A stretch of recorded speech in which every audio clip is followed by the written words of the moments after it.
Assalamualaikum warahmatullahi wabarakatuh. Sahabat Kang Gino dimanapun Anda berada, kembali lagi di channel Kang Gino Bercerita.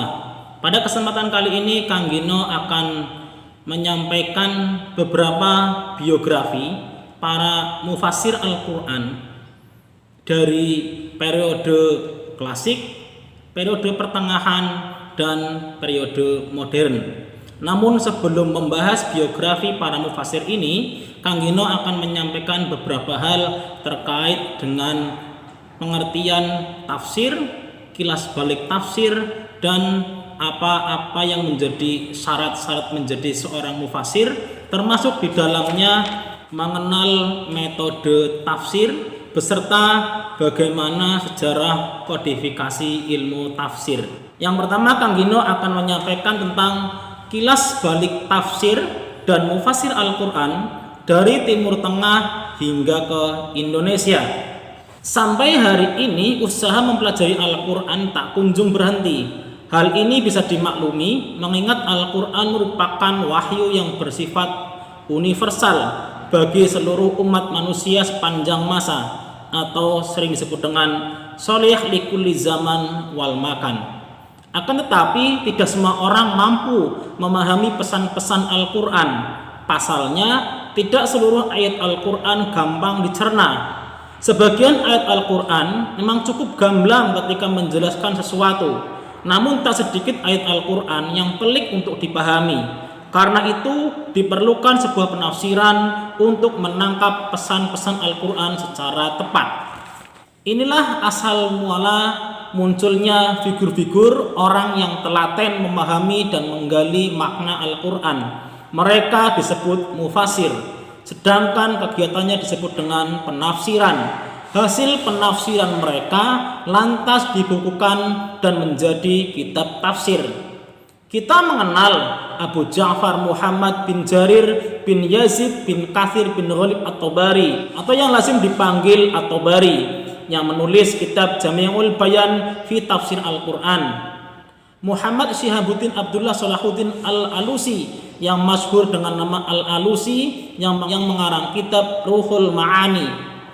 Atau Abu Abdullah Muhammad bin Umar bin Al-Husain bin Hasan bin Ali Al-Qushairi At-Taimi Al-Bakri At-Tabarastani Ar-Razi, yang akrab dengan nama Fakhruddin Ar-Razi, yang menyusun kitab tafsir Mafatihul Ghaib. Atau Kiai Haji Bisri Mustafa, yang menulis kitab Al-Ibris, dan lain sebagainya.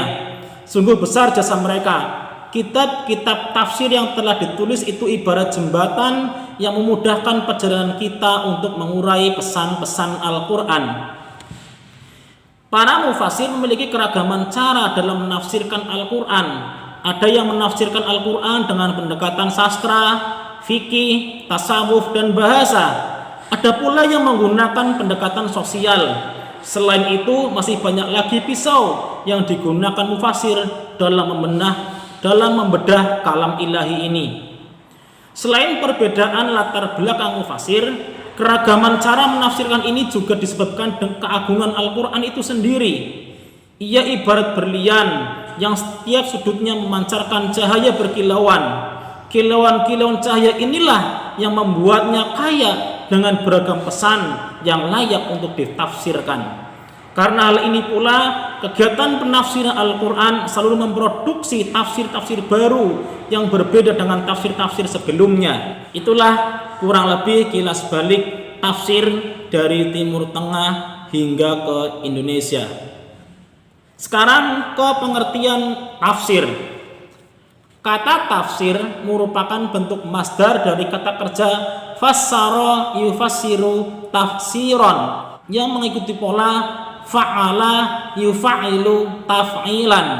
Asalnya adalah fasaro yafsiru fasron, yang bermakna membuka.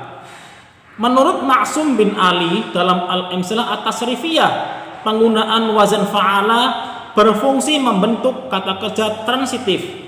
Dengan demikian, makna fassaro adalah menjelaskan dan menerangkan. Penjelasan ini dibuat agar informasi yang masih belum atau tidak jelas menjadi jelas. Menurut Az-Zahabi, dalam at-tafsir wal mufassirun, secara bahasa tafsir memiliki dua makna. Yang pertama, mengungkapkan yang tersembunyi. Yang kedua, mengungkapkan makna yang memungkinkan atau rasional.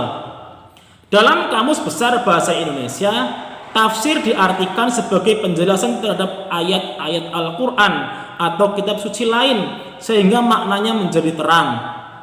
Dalam mendefinisikan tafsir secara terminologis, terdapat perbedaan pendapat di kalangan para ulama. Yang pertama, misal Al-Dhahabi dalam At-Tafsir wal Mufassirun mendefinisikan tafsir sebagai ilmu yang membahas tentang maksud Allah sesuai dengan kemampuan manusia. Dengan kata lain, ilmu yang berhubungan dengan pemahaman atas makna dan penjelasan maksud Al-Quran. 2. Tafsir berarti perangkat ilmu untuk memahami kitab Allah yang diturunkan kepada Nabi Muhammad SAW, menjelaskan maknanya dan menggali hukum dan hikmahnya. Ini merupakan pendapat dari Az-Zarkashi dalam Al-Burhan fi Ulumil Quran. Yang ketiga, tafsir yaitu ilmu yang mengkaji kandungan Al-Quran sebatas kemampuan manusia untuk menangkap maksud Allah. Ini adalah pendapat Az-Zarqani dalam Manahil Irfan fi Ulumil Quran. Yang keempat, menurut Muhammad Abdu, sebagaimana dikutip Nawawi dalam Rasionalitas Tafsir Muhammad Abdu, kajian akidah dan ibadah, tafsir adalah penjelasan terhadap firman Allah untuk menangkap petunjuk-petunjuknya. Meski muncul perbedaan dalam mendefinisikan tafsir, namun kesemuanya mengakui bahwa tafsir merupakan aktivitas untuk menjelaskan kandungan Al-Quran. Intinya seperti diungkap Nawawi, tafsir mengandung beberapa unsur pokok berikut ini. 1. Hakikatnya adalah menjelaskan maksud ayat-ayat Al-Quran. 2. Tujuannya adalah memperjelas apa yang sulit dipahami dari ayat-ayat Al-Quran.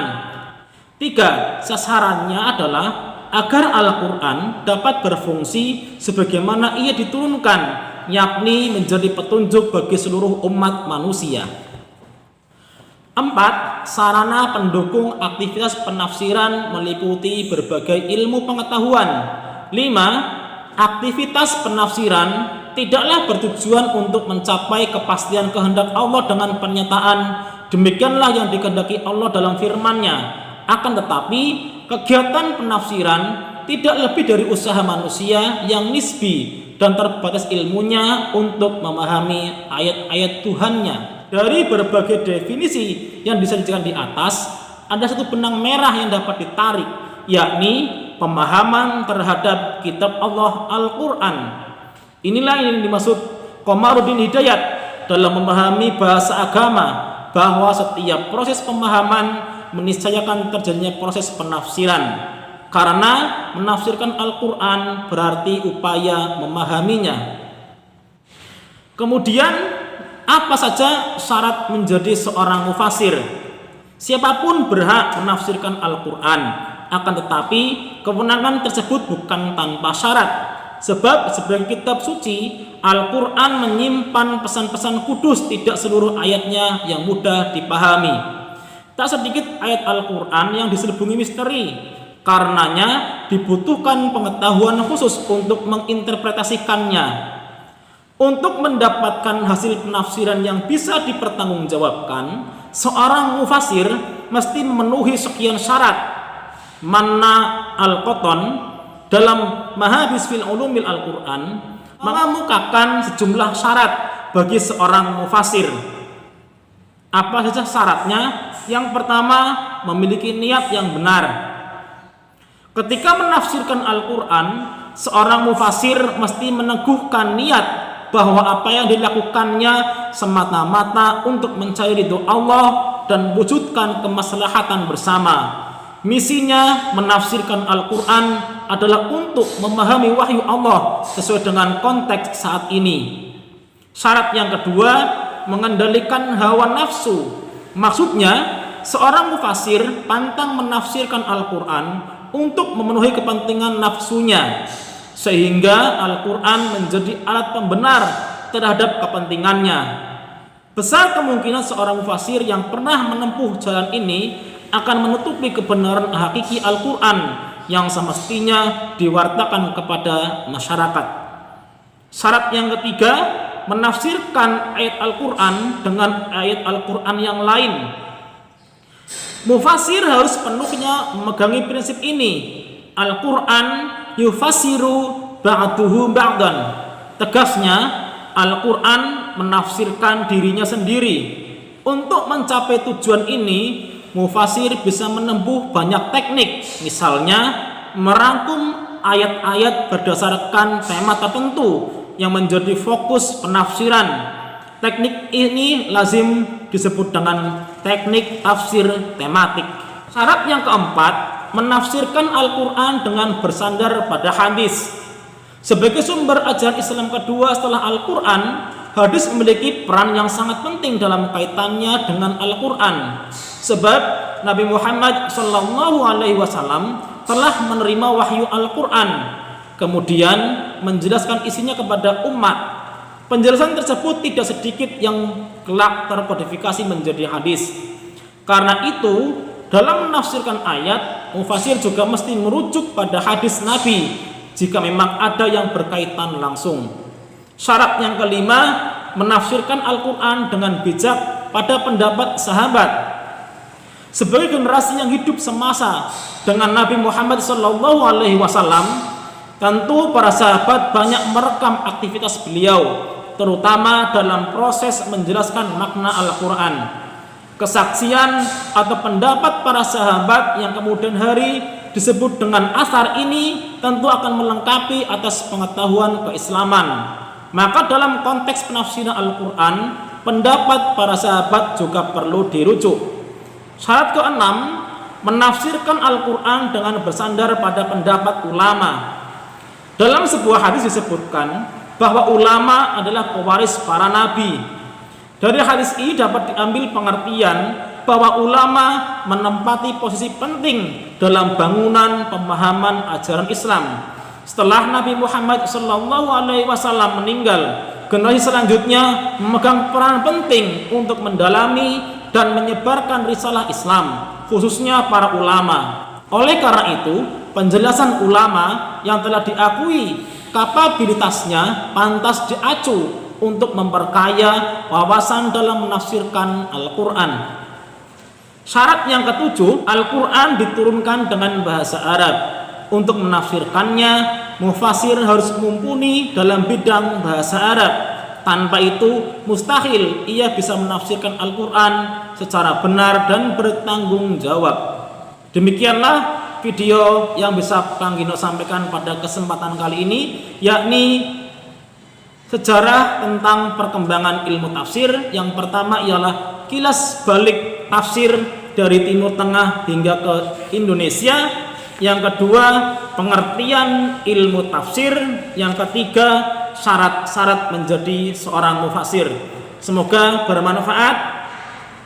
Sampai ketemu lagi di video Kang Gino. Insya Allah masih membahas tentang tafsir dan seputarnya. Sekian, wassalamualaikum warahmatullahi wabarakatuh.